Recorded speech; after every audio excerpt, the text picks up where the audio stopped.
After managing over $50 million in ad spend solely for detail shops for paint protection film, window tinting, ceramic coatings, and everything else you guys may do, and been in this industry since 2016, here's my observations on the biggest factors when it comes to creating and getting results from a good campaign, whether it's Facebook ads or Google ads. Now, we have to talk about the difference between the two. So with Google ads, typically how we set them up are if someone's searching for PPF near me, that's when the ad pops up on there. And for Facebook and Instagram, of course, we can target car enthusiasts, high income earners, supercars, new cars, things like that. But when someone's on these platforms at that exact moment, they may not be looking for that service. That's just the nature of the platform. We do a lot of things internally to help with the lead quality compared to a lot of people, how they run their campaigns, a lot of little things on the back end to help with everything. But it's gonna be a different type of lead that comes in from Facebook versus Google. Both have their roles in growing a detail shop successfully, but I just wanna break down, so whatever service it is, whatever platform it is, these are the things that we have observed that makes the biggest difference on actually getting results from these campaigns. So number one is going to be the sales process. Doesn't matter if it's a referral lead from a Facebook ad, Google ad, if your sales process is not nailed down, none of this is gonna matter. You're gonna run all the marketing you want and you're not gonna be able to close anybody. And a lot of people come to us and say, hey, we are good at sales, but they're just used to closing friends and family and referrals. These people are very easy to close and most people should be able to do that. Now, when it gets a little bit tricky is when they start dealing with people that may not know who they are, may not know much about the service, and it requires a big sales process to reach out to them as quickly as possible, because we know that the sooner we get to leads, the higher the chance they have of converting into a customer, working through objections they may have, whether it's price, timing, whatever it may be. And then if you don't close them, how to properly follow up with them, or if they don't respond, how to follow up with them. What emails do we send out? Do we send anything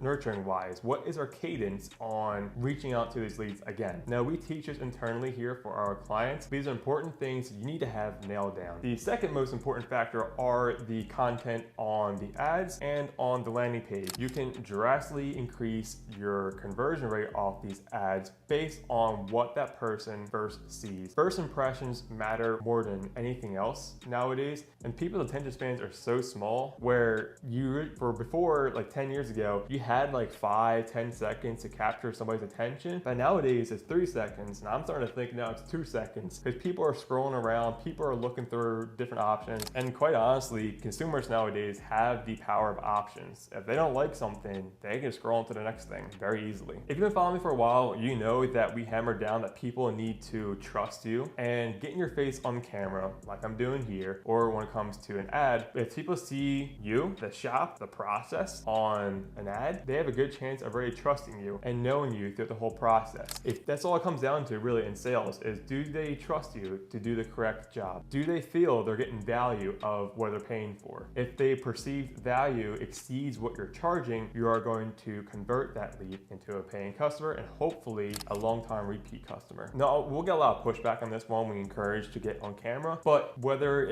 you're scared to hop on camera, whether the fear of being seen, or maybe you don't have the equipment set up, all you need is a phone. This is being recorded on my cell phone right now. All the content at the shop is being recorded. Now, eventually I do recommend having a professional photographer and a professional videographer to capture the process of everything that's being done. This definitely works for now, and it's all you need to really get started and separate yourself from the competition. Whether you like it or not, people are going to be comparing you versus your competitors. So they see that you, whether it's your website, your landing page, your ads, you have all this education and all this content on there, and maybe look at another shop that doesn't have this and it's just like their brand name or their shop name and that's it. They're gonna go with the people they trust more. But this is stuff that you can quickly change. All you do is hop on a camera and do it. So we also have another video that talks about this directly. I'll link it up top. So the third thing is, it kind of relates to the last thing we talked about, but is the brand recognition. Do you think that if no one knows you, it's going to be easier to convert people into sales? Or is it think it'd be easier if everyone knew who you are, they see your brand everywhere? It's much easier for someone to go with you guys and pick you guys. So what you can do to create better branding in your area is, are you networking crazy? Are you showing up at all the local business networking groups? Are you showing up at all the cars events, the cars and coffees, car shows, whatever it may be there? Are you constantly marketing? Have you marketing for years? Are Are you well known in your area? Have you been a well-established shop for 10 years? So then again, when people are looking for these services and they see a brand that they've seen already, they're gonna click onto that one most likely. And the fourth and final thing is going to be the ad run time. Now, to no surprise, none of the campaigns we run for our shops have the best results in the first month. The longer these campaigns are running, the better their performance will be. These platforms are very smart at figuring out who we want to deliver to, and our team is great at figuring out what kind of lead we want to attract. Is it a new vehicle, supercar, daily driver, classic? Now, Facebook has a much quicker process and turnaround time when it comes to figuring these things out. Anything on Google, whether it's SEO, you're posting on your Google Biz profile, you're running Google ads, anything on Google takes a longer time to get there. And you're also reliant on people searching for your services as well. So that also puts it something out of your hands and out of your control on how long it takes to get there. But the longer you run a campaign, as long as you have all the conversions and optimizations set up right, the longer you run these campaigns, the better performance you're gonna get, the better lead quality you're gonna get, as long as you're making the right adjustments to it. If you guys have any questions about anything we talked about above, feel free to drop a comment below or book a call with us down below as well.